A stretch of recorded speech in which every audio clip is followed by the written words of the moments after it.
หากได้ฟังเพลงนี้กลับมาก่อนได้บ่หูบ่นอลมหายใจของน้องคืออาย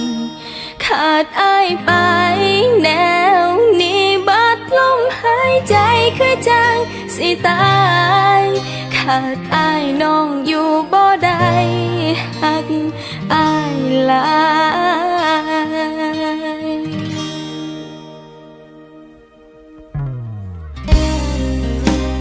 คิดโทษอายแท้เด้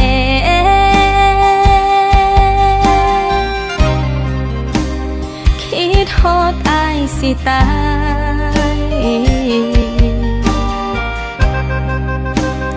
ใจน้องแทบสลายคือสิตายเจ็บหลายหูบ่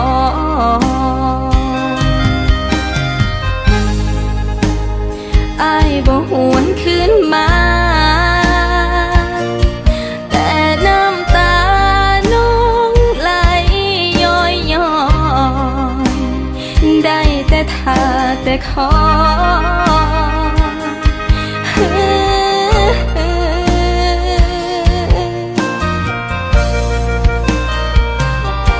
หากได้ฟังเพล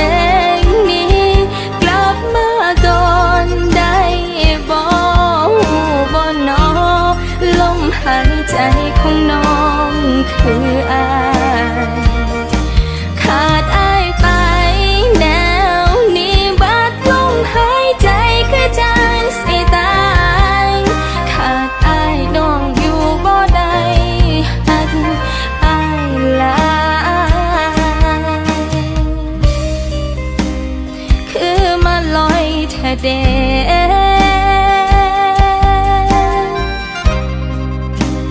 เทกันแล้วหัวใจ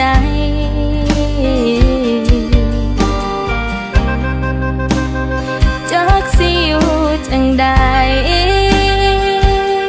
คือสิตาย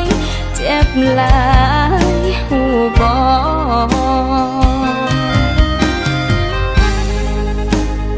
อายบ่หวนขึ้นมา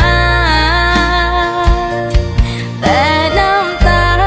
น้องไหลย้อยย้อยได้แต่ท่าแต่ขอ